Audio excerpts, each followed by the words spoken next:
가신 자에게 대하여 정함이 없도다.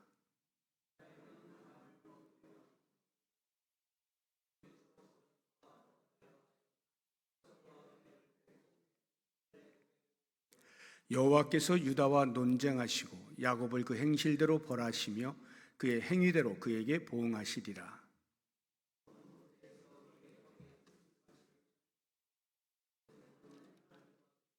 천사와 겨루어 이기고 울며 그에게 간구하였으며 하나님은 베델에서 그를 만나셨고 거기에서 우리에게 말씀하셨나니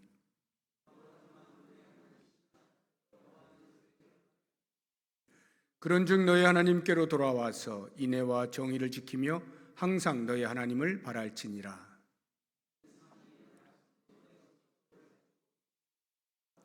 에브라임이 말하기를 나는 실로 부자라. 내가 재물을 얻었는데 내가 수고한 모든 것 중에서 죄라 할 만한 불의를 내게서 찾아낼 자 없으리라 하거니와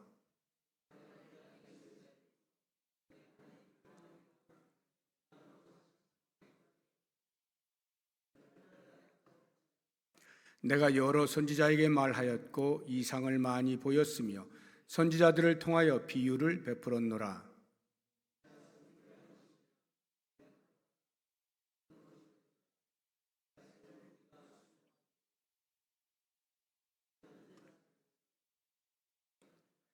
야곱이 아람의 들로 도망하였으며 이스라엘이 아내를 얻기 위하여 사람을 섬기며 아내를 얻기 위하여 양을 쳤고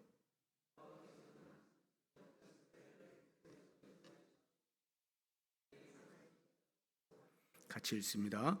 에브라임이 경노하게 함이 극심하였으니 그의 주께서 그의 피로 그의 위에 머물러 있게 하시며 그의 수치를 그에게 돌리시리라. 아멘. 우리가 믿는 기독교, 이 기독교 신앙은 양면성이 있습니다. 한편으로는 매우 쉽고 또 다른 한편으로는 매우 어렵다고 할 수 있습니다. 우리 기독교의 신앙함에 있어서 그 첫 출발, 입문은 아주 쉽습니다. 우리는 이것을 가리켜서 칭의적 구원이라 이렇게 표현을 하는데 예수를 믿으면 구원을 얻습니다 해서 구원을 받는 이 첫 출발은 아주 단순해요. 다른 조건이 없어요. 예수 믿으면 구원받습니다 하는 단순한 거예요. 그런데 이것이 왜 쉬우냐 하면 내가 하는 일이 없기 때문에 그래요. 내가 구원받는 첫 출발에 있어서는 전적으로 하나님이 하시는 일입니다. 우리는 이것을 가리켜서 얻는 구원이라고 표현하고 값 없이 받는 선물이라 이렇게 표현합니다. 인간이 너무나 부패하였기 때문에 그 죄악된 상태로는 거룩하신 하나님을 찾을 길이 없어 하나님께서 먼저 우리에게 찾아오셔서 그리스도를 통하여 보여주시고 그 사랑 앞에 굴복하게 만드시는 성령의 작용을 통해서 우리가 믿어지게 되는 거예요. 그런 면에서 우리가 아무것도 하는 것 없이 구원을 얻는 이 일로 인해서 제가 쉽다라고 이렇게 표현을 하는 것입니다. 사실 쉽고 어렵고 조차도 없죠. 내가 하는 일이 전혀 없는 것이니까요. 그냥 값없이 얻는 것입니다.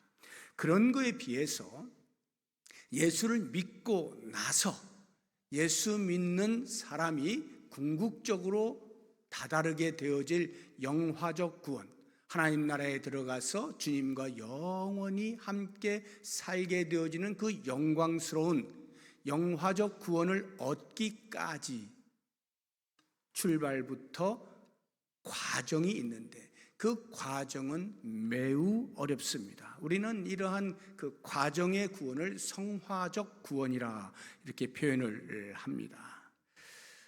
칭의적 구원이 나의 신분의 변화를 일으키는 것이라고 한다면 성화적 구원, 과정 속에서 일어나는 구원을 이루어가는 거기에는 삶의 변화가 일어나게 됩니다. 여기에는 나의 치열한 의지의 작용이 필요합니다. 물론 성령께서 도와주시지만 내가 아무것도 하지 않은 채 가만히 있는데 점점 더 거룩하게 되지는 않습니다. 그 거룩의 삶에 있어서는 나 자신의 노력이 반드시 필요한 거예요. 그런 면에서 매우 어렵다라고 제가 이야기를 하는 것입니다. 왜냐? 아무런 갈등 없이 예수를 믿고 나면 그때로부터 신분의 변화에 따른 그 신분에 걸맞은 삶으로 자연스럽게 가지지가 않고 자꾸 과거에 내가 살아왔던 삶의 방식에 대하여서 이 몸이 또는 생각이 가려고 하는 작용이 있기 때문에 그것을 다시 당겨서 하나님께서 원하시는 삶의 모습으로 나아가려고 하는 여기에서 큰 충돌이 있기 때문에 어렵다 이렇게 표현을 하고 있는 것입니다. 이스라엘 백성들을 보면 우리가 금방 알 수가 있는데요. 하나님께서 애굽에 있던 이스라엘 백성들을 모세를 통하여 구원하여 주시잖아요. 물론 그 이전 아브라함 때로부터 이야기를 할 수 있겠습니다만 그 출애굽 때만 보더라도 이스라엘 백성들을 애굽에서 나오게 하셔서 당신의 백성으로서 신분의 변화를 일으켜 주시지 않습니까? 그런데 이때에는 이스라엘 백성들이 한 일이라고는 하나도 없어요. 오직 하나님께서 다 하시죠.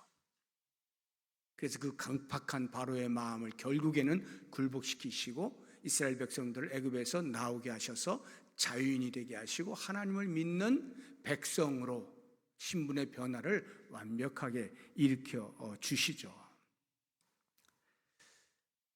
그때로부터 이스라엘 백성들은 선민으로서의 삶이 요청되어집니다. 광야에서의 삶이든 아니면 가나안 땅에서의 삶이든 이제는 하나님을 섬기는 백성으로서의 삶이 요청되어지는데 그 요청에 바르게 부응하지 못하고 계속하여 반복해서 이스라엘 백성들은 하나님의 마음을 아프게 하죠. 그래서 오늘 말씀도 보게 되어지면 이 호세아 선지자가 외치는 거예요. 6절을 한번 보십시오. 그런즉 너의 하나님께로 돌아와서 이렇게 외치지 않습니까? 하나님께로 돌아오라 하는 거예요. 하나님께로 돌아오라는 이 말 표현 속에서 이미 하나님을 중심으로 이스라엘 백성들이 멀리 떠나 있다는 것을 알 수가 있겠죠. 그래서 우리가 생각을 해보면 애굽에 있을 때 이스라엘 백성들이 애굽에 있을 때가 하나님으로부터 멀리 있던 때예요. 그때로부터 하나님께서 구원하여 주셔서 하나님의 자리에 함께 있도록 만들고 이제는 이쪽이 아니라 이쪽을 향하여 가야 한다라고 제시를 해주시는 겁니다. 이게 자유인의 삶이고 가나안을 향하여 가는 삶이에요. 그런데 그들이 사는 동안에 다시금 하나님으로부터 멀어졌다는 말은 과거로 돌아갔다는 이야기입니다. 그들의 삶의 행태가, 삶의 방식이 과거에 살았던 모습으로 돌아갔다는 거예요. 그래서 호세아 선지자가 외치는 거죠. 돌아와라, 돌아와라. 그러니까 이 본성대로 사는 삶을 버리고 다시 돌아와서 어떻게 해요? 하나님의 성품을 따라서 새로운 삶으로 또 나아가도록 해라. 이것이 하나님께로 돌아오라 하는 외침에 내포되어 있는 의미이죠. 선민의 삶이 왜 어렵습니까? 중생자의 삶, 새로운 신분을 얻은 자, 예수를 믿었어요. 그러면 예수 믿는 사람답게 사는 게 왜 어려운가? 그것은 우리가 원래 본성대로 사는 삶에 익숙해져 있기 때문에 그렇습니다. 본성대로 사는 삶에 길들어 있기 때문에 그래요.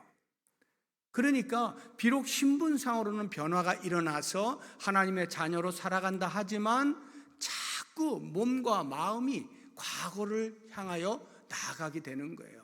이것을 규제하고 억제해서 하나님의 백성으로 예수 믿는 사람답게 살아가게 하려다 보니까 어려움이 발생하게 되는 것입니다.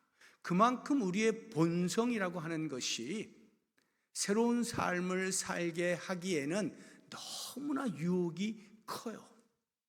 그러면 과연 오늘 본문에서 우리에게 말하고 있는 본성들, 인간이 원래 가지고 있는, 다시 말하면 범죄한 아담 이후에 태어난 사람들이 갖게 되어지는 그 본성들이 어떠한 것들이 있는가 하는 것을 먼저 잠시 살펴보겠습니다. 한 4가지 정도를 제가 이야기할 텐데, 첫 번째 본문에 나타나고 있는 본성 중에 대표적인 것이 거짓입니다. 거짓. 11장 12절 한번 보십시오. 앞부분을 보게 되어지면 에브라임은 거짓으로, 이스라엘 족속은 속임수로 나를 에워쌌고, 이렇게 표현하고 있죠. 12장 1절 보시게 되면 중간에 종일토록 거짓과 포학을 더하여 해서 거짓을 이야기하고 있죠. 7절 한번 보시기 바랍니다. 12장 7절인데 그는 상인이라 손에 거짓 저울을 가지고 속이기를 좋아하는도다. 이게 본성이에요. 그러니까 범죄한 아담의 후손은 삶 자체가 출발부터 거짓입니다. 범죄하였다는 말은 하나님으로부터 떠났다는 거죠. 하나님의 품을 떠난 거예요. 그러면 어디에 속해지게 됩니까? 사탄이 지배하는 세상으로 간 거니까 사탄에 속해지게 되는 것이죠. 그런데 이 사탄, 마귀가 어떤 존재냐? 사도 요한이 우리에게 이렇게 알려줍니다. 요한복음 8장 44절을 보면 너희는 너희 아비 마귀에게서 났으니 너희 아비의 욕심대로 너희도 행하고자 하느니라. 그는 처음부터 살인한 자요 진리가 그 속에 없으므로 진리에 서지 못하고 거짓을 말할 때마다 제 것으로 말하나니 이는 그가 마귀가 사탄이 거짓말쟁이요 거짓의 아비가 되었습니다. 거짓의 아버지라고 말하는 거예요. 그러면 우리가 하나님을 떠나 사탄이 지배하는 세상에 사탄을 주인으로 섬기는 존재가 되었으니 우리가 주인이라 여기는 그 사탄의 존재가 거짓의 아버지니까 우리가 뭘 보고 배우겠어요? 다시 말하면 우리는 이미 전체가, 우리의 몸 전체가 거짓 덩어리라고 말을 해도 과언이 아닌 거예요. 그래서 예레미야 선지자가 우리에게 이렇게 우리의 존재를 알려주고 있습니다.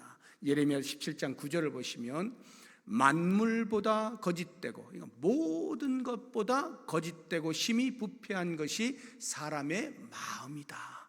이렇게 표현하고 있는 거예요. 우리가 보통 만물의 영장, 인간을 표현할 때 그렇게 말하지만 이 거짓과 부패함에 있어서도 만물의 으뜸이에요. 거짓의 대가라고 할 수 있는 거죠. 그래서 우리가 보통 세상 살아갈 때 이런 말도 많이 듣지 않습니까? 이 세상의 이치는 속고 속이는 세상이다. 그러니까 속는 게 바보야 라고 말 많이 하지 않습니까? 누가 뭐 속아가지고 막 억울해가지고 막 그러면은 아이고 속는 게 바보지 그거 몰랐어? 이 세상은 속고 속이는 세상 아니냐. 그러니까 정신 차려야지. 속는 게 바본 거야. 이렇게 이야기들 하는 거예요. 그만큼 온 세상이 거짓으로 가득 차 있다는 거예요. 우리 어린 아이들 교육할 때요, 교육이 전혀 필요 없는 게 한 가지가 있습니다. 뭘까요? 거짓말 안 가르쳐도 돼요. 저절로 터득합니다. 세상이 그렇단 말이에요. 믿는 부모 밑에서 자란 아이들조차도 그들이 세상을 접하지 않은 채 그 믿음의 테두리 안에서만 계속 있을 수는 없잖아요. 학교도 가는 것이고 친구도 만나고 안 믿는 친구들 다 이렇게 만나게 돼 있어요. TV를 보거나 뭘 하거나 하면 전부 다 이 거짓으로 가득 차 있는 것들을 자연스럽게 습득하게 되면서 부모가 가르쳐주지 않아도 거짓말을 너무나 익숙하게 잘 하는 거예요. 그래서 믿는 부모가 그 자녀에게 거짓말은 나쁜 것이다 라는 것을 제대로 교육시키지 않으면, 제대로 규제하지 않으면 우리 아이들은요, 그냥 거짓말을 밥 먹듯이 하면서 자랄 수밖에 없는 이러한 시대인 거예요.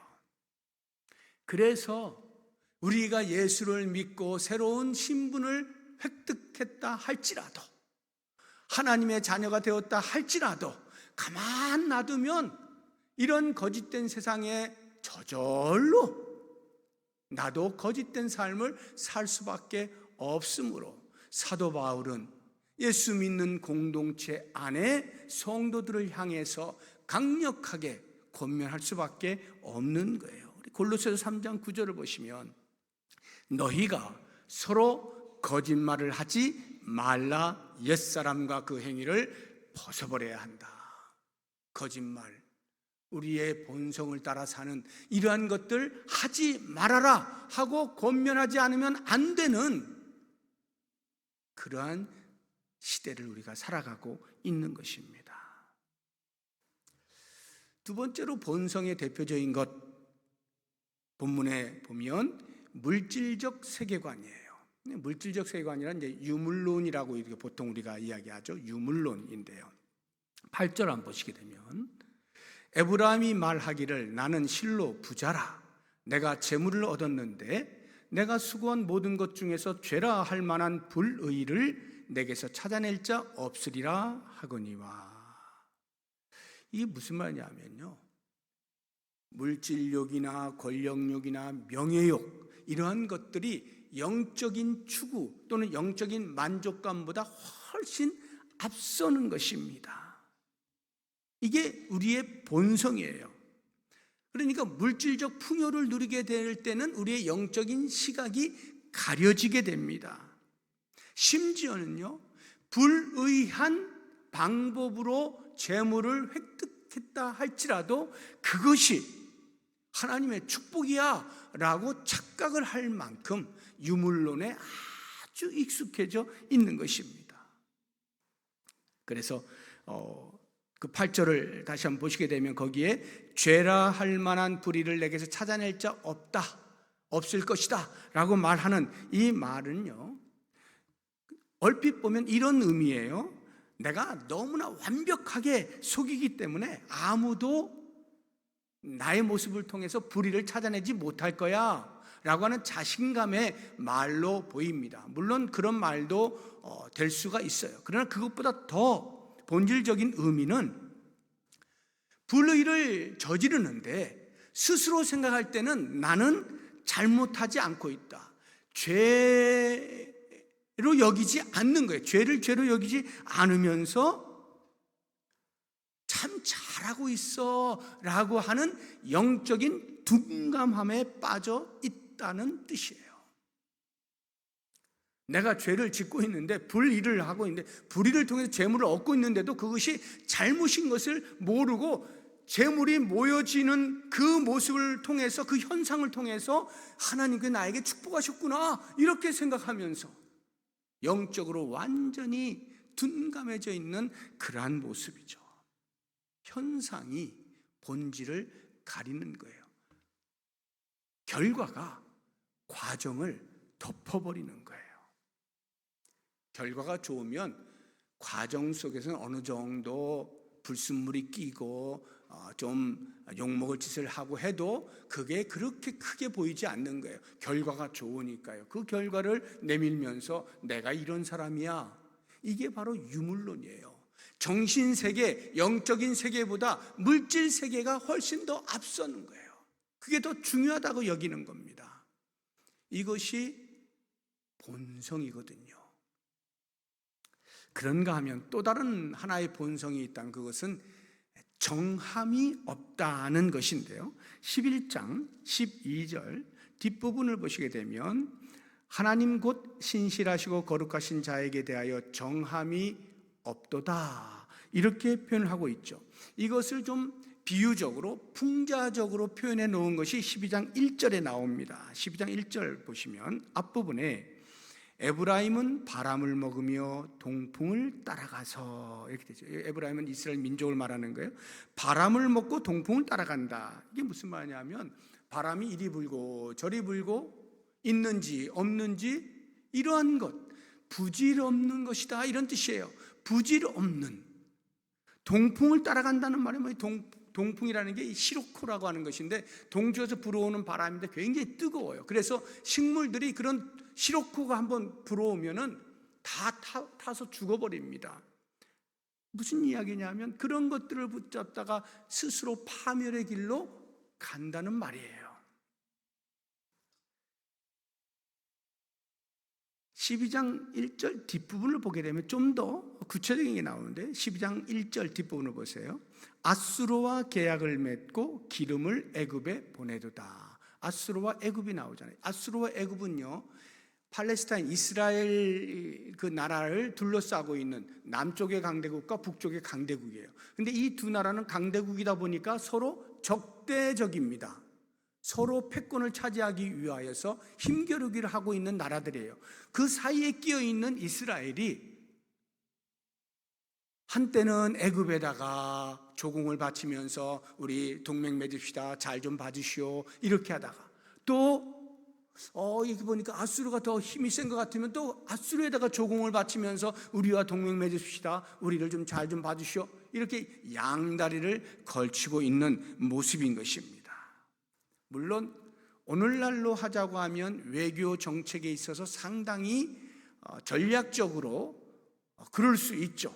나라의 유익을 위하여서 어느 한편으로 기울지 아니하고 양쪽을 잘 이렇게 균형 잡혀서 서로 외교 정책을 펼치다가 어느 한쪽이 기울더라도 큰 타격을 입지 않도록 하는 어떤 전략적인 차원에서 칭찬받을 만한 행위가 될지 모르지만, 지금 호세아 선지자가 이런 이야기를 하고 있는 것은 기본적으로 주변 국가에 의지하지 말아야 할 이스라엘 백성들, 하나님만 바라보아야 할 이스라엘 백성들이 이미 주변 국가들의 자기들의 목숨을 위탁하고 있는 이런 모습 자체도 잘못됐거니와 이리 갔다 저리 갔다 마음이 나누어져 있는 이러한 상태, 이것이 정함이 없다라고 표현을 하고 있는 것이에요. 11절 한번 보십시오. 12장 11절 보시면 거기에 길르앗과 길갈이라고 하는 지역 이름이 나오는데요. 길르앗은 불의한 것이냐? 그렇다. 그들은 거짓되다. 길갈에서는 무리가 수송아지로 제사를 드리며 그 제단은 바디랑에 쌓인 돌무더기 같다.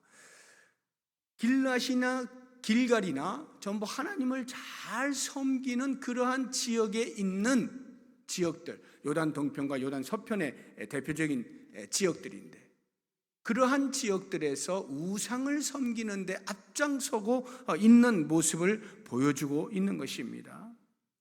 이러한 것들을 이야기하면서 본성의 특징이 뭐냐라고 할 때, 자기의 이익을 따라서 마음이 때로는 이리로 갔다가 때로는 저리로 갔다 왔다 갔다 하는 것이 본성의 특징이라는 것을 알려주고 있는 거예요. 왜 이스라엘 백성들이 하나님도 섬기면서 우상도 섬길까? 이상하지 않습니까? 이러한 혼합주의가 가능했던 이유가 바로 본성을 따라 살기 때문에 그런 거예요. 마음이 가는 대로 내가 이익이 된다라고 싶은 그쪽으로 마음이 왔다 갔다 하는 거예요.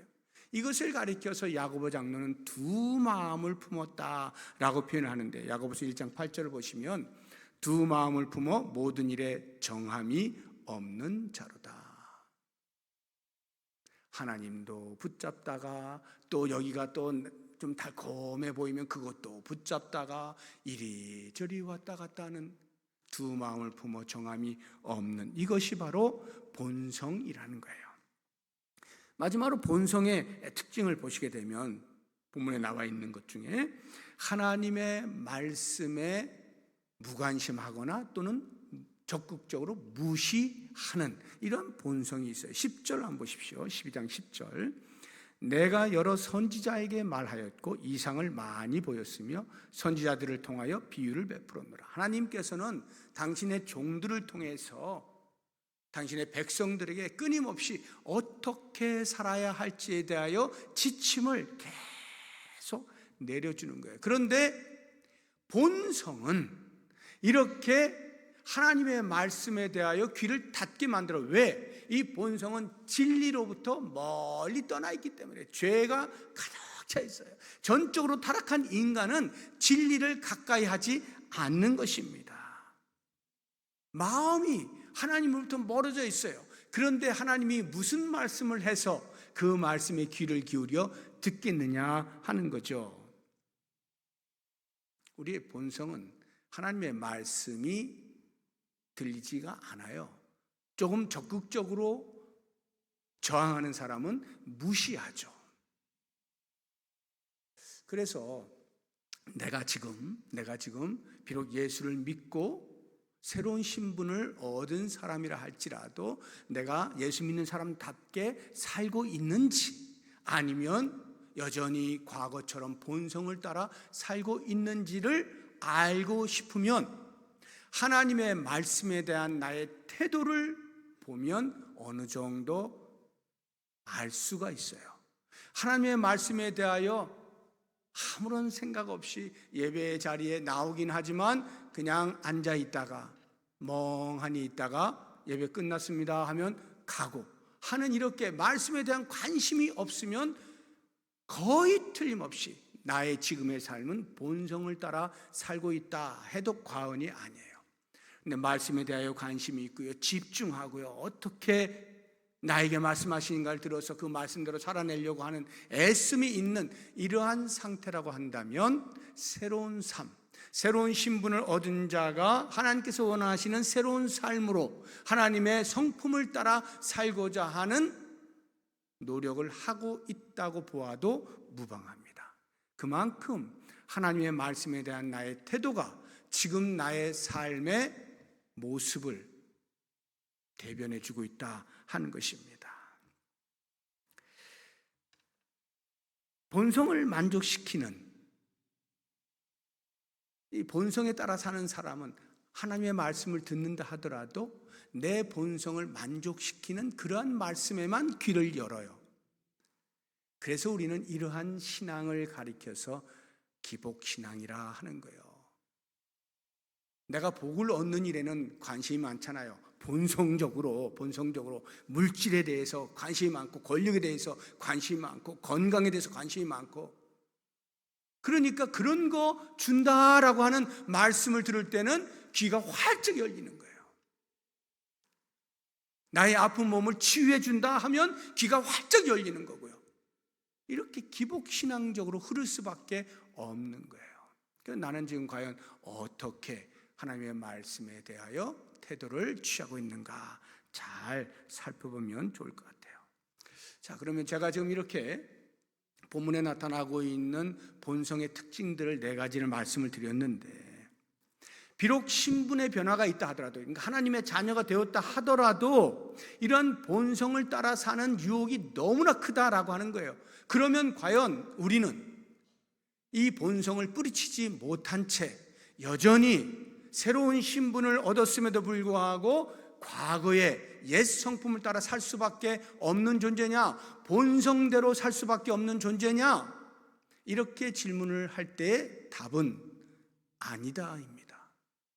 그렇지 않아요. 우리는 본성대로만 살도록 되어 있지 않아요. 왜? 새로운 신분을 주셨을 때는 하나님께서 새로운 신분에 걸맞은 삶을 살도록 우리를 도우셔요. 물론 여기에는 우리의 노력이 필요합니다. 우리의 애씀이 필요해요. 그러나 하나님께서 손 놓고 계시는 게 아니에요. 성령을 통해서 끊임없이 촉구하고요, 도와주시고요, 협력하시면서 끊임없이 하나님의 백성답게 살아갈 수 있도록 도와주시는 거예요. 이것을 가리켜서 우리는 하나님의 열심이라고 말합니다. 하나님의 열심, 바로 이 하나님의 열심, 본성대로 살고자 하는 인간의 본성적 욕구와 그 본성을 버리게 하시고 포기하게 하시고 깨뜨리시고 새로운 삶으로 살게 하시고자 하는 하나님의 열심, 이 2가지의 충돌이 늘 있게 마련해 있는데, 대표적인 인물을 호세아 선지자가 우리에게 소개해주고 있는 그 인물이 야곱입니다. 그래서 오늘 야곱을 보시게 되면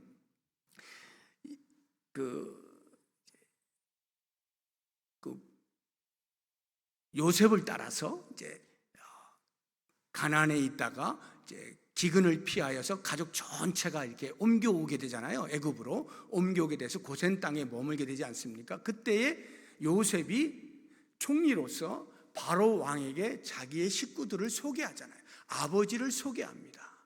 그때에 이 야곱이 바로 왕 앞에서 한 말이 있어요. 창세기 47장 9절 보시게 되면 야곱이 바로에게 아뢰되 내 나그네 길의 세월이 130년입니다. 내 나이가 얼마 못 되지만 우리 조상의 나그네 길의 연주에 미치지 못하지만 험악한 세월을 보냈습니다. 130년, 그들의 조상에 비하면 그렇게 오래 산 것은 아니라 할지라도 이 130년의 세월은 험악한 세월이었습니다 라고 말하는 거예요. 왜 야곱이 이런 표현을 할까요? 물론 야곱의 인생을 돌아보면요, 정말 풍파 많은 세월을 살았어요. 그러니까 자기의 삶을 회고해 볼 때 와 하면서 험악한 세월을 살았구나 말한 것일 수도 있어요. 그러나 제가 볼 때는 이 험악한 세월이라고 표현하는 것은 야곱이 본성대로 사는 삶의 전형적인 인물 아닙니까? 그러한 전형적인 삶을 사는데 하나님이 개입하셔서 하나님의 열심으로 계속해서 개조된 삶을 살게 하실 때에 오는 이 충돌, 이것이 그로 하여금 험악한 세월을 살게 한 것 아닌가. 이것이 야곱으로 하여금 자기 인생을 돌아볼 때 와 정말 힘든 삶을 살았어 라고 말하고 있는 것이 아니냐 하는 것입니다. 바로 이와 같은 본성대로 살고자 하는 이 야곱의 삶에 하나님의 열심이 들어와 그를 변화시키고자 하는 그 충돌의 대표적인 상징적 사건이 하나 있습니다. 그것이 바로 야복나루의 사건인데요, 오늘 말씀을 보시게 되면 3절과 4절에서 이제 그 말씀이 나오는데, 야곱은 모태에서 그의 형의 발 뒤꿈치를 잡았고 또 힘으로는 하나님과 겨루되 천사와 겨루어 이기고 울며 그에게 간구하였습니다. 이것이 지금 야복나루에서 야곱이 하나님의 사람, 천사, 어떤 사람이라고 표현되어 있습니다만 직접적으로 하나님이라고 표현해 좋죠. 하나님과 만나게 되어진, 그래서 우리는 보통 이것을 이제 기도라고 이렇게 이제 표현을 하고 있는데, 전통적인 해석은요, 이 일을 통해서 이제 그가 이겼다라고 표현하잖아요. 그래서 이스라엘이라고 하는 이름, 하나님과 겨루어 이겼다라고 하는 뜻을 가진 이스라엘이라는 이름의 계명을 받게 되어지는, 그래서 기도의 승리라고 우리가 보통 이야기하고 있는 이 장면, 이 창세기에 나오는 이 장면을 우리가 직접 한번 보도록 하겠습니다. 창세기 32장 24절 이하인데 보시게 되면, 야곱이 홀로 남았더니 야복강에서 자기의 가족들을 다 먼저 건너보내요. 에서를 만나기 위해서 무서우니까 먼저 건너보내고 자기는 혼자 이렇게 어떻게 할까 이러고 있는 거예요. 그때 일어난 일입니다. 야곱은 홀로 남았더니 어떤 사람이 날이 새도록 야곱과 씨름을 합니다. 자기가 야곱을 이기지 못함을 보고 그가 야곱의 허벅지 관절을 쳐요. 그래서 야곱의 허벅지 관절이 그 사람과 씨름할 때 어긋납니다. 부러졌습니다. 그가 이르되 날이 새려하니 나로 가게 하라. 야곱이 이르되 당신이 내게 축복하지 아니하면 절대로 못 갑니다. 그 사람이 그에게 이르되 너의 이름이 무엇이냐? 야곱입니다. 28절, 그가 이르되 내 이름을 다시는 야곱이라 부를 것이 아니요 이스라엘이라 부를 것이니 이는 내가 하나님과 및 사람들과 겨루어 이겼음이니라 해서, 이 말씀을 우리가 전통적으로 해석할 때 기도의 승리로 보는 거예요. 기도 응답 받을 때까지 끝까지 물고 늘어진 야곱, 드디어는 하나님께로부터 응답을 받아낸, 그래서 우리가 강청의 기도를 말할 때 이 야곱의 야복나루의 사건을 꼭 언급을 하는 것입니다. 물론 이것도 그리 잘못된 해석은 아니에요. 그러나 저는 그 말씀을 볼 때 보다 더 적확한 해석이 있다, 보다 더 적확한 그러한 해석을 제가 지금 이제 말씀을 드릴 거예요. 잘 한번 들어보세요. 지금 이 야곱이 하나님과 지금 씨름하는 이 장면에서 하나님이 야야야 나 그냥 갈래 하니까 하나님 못 갑니다. 저에게 축복하실 때까지. 그러니까 결국은 이제 이름을 바꿔주시는 이러한 장면을 다시 한번 잘 묵상을 해보세요. 오늘 이제 말씀을 보시게 되면 4절에 천사와 겨루어 이기고 울며 그에게 간구했다라고 하는 이 표현을 머릿속에 두시고 한번 제가 말씀드리는 것을 잘 대조해서 이렇게 생각을 해보세요. 지금 야곱은요, 하나님과 이제 기도를 합니다. 하나님 앞에서 기도합니다. 이제 씨름하는 게 이제 기도하는 거죠. 기도합니다. 근데 어떤 기도냐? 하나님, 저에게 이거 주세요. 라고 무엇인가를 얻기 위하여 기도하는 게 아니고, 하나님께서 찾아오셔서 야곱아, 야곱아, 야곱아, 너 왜 계속 그렇게 본성대로 사느냐? 너는 이제부터 좀 다르게 살아야 되지 않겠니? 지금까지 내가 너를 계속 바꾸어 왔는데 아직도 여전히 너는 본성을 따라 사는구나. 야곱아, 정신 좀 차려 하고 하나님이 찾아오셔서 말씀하시는데 야곱이 끝까지 버티는 거예요. 아니요, 저는 그렇게 못 살아요. 힘들어요. 저는 본성대로 사는 게 너무나 익숙해져 있고 길들어져 있어가지고요, 그렇게 사는 거예요. 하나님이 지치신 거예요. 와, 너 진짜 되게 말 안 듣는다. 그리고는 허벅지 관절을 팍 치신 거죠. 너 정말 그렇게 말 안 들을래? 허벅지 관절을 치신 거예요. 그런데 이 야곱이 그 관절이 부러지는데도 불구하고 아유, 그래도 안 된다니까요. 제가 원래 살았던 패턴이 있고 방식이 있는데 그걸 왜 자꾸 바꾸라 그러십니까? 저는 못합니다. 계속해서 하나님 앞에서 새 사람으로 살아갈 삶의 요청에 대하여 저항하는 거예요. 끝까지 버티는 거예요. 그러니까 하나님이 결국은 어떻게 해요? 밤새도록 이야기하시는데도 야곱의 말을 듣지 않아요? 하나님께서 포기하시는 거예요. 아유, 알았어. 네 마음대로 한번 살아봐. 물론 정말 포기하신 건 아니죠. 네 마음대로 살아봐 하고는 가시려고 그러는 거예요. 그때서야 야곱이 정신이 번쩍 드는 거예요. 계속해서 고집은 피우는데 하나님이 이제는 자기를 포기하고 가시려고 하다 보니까 이러면 안 되는데, 하나님이 완전히 내 삶에서 떠나가시면 그건 정말 안 될 건데, 그때부터 이 야곱이 울고 불고 매달리는 거예요. 하나님 안 됩니다. 제가 항복할게요. 제가 항복할 테니까 제가 제대로 살아볼게요. 가시면 안 돼요. 이렇게 울고 불고 매달리는 야곱에게 하나님께서 그래 정말이야 하고는 그의 이름을 바꾸어 주시는 거예요. 여러분 어떻습니까? 전혀 다른 관점이죠.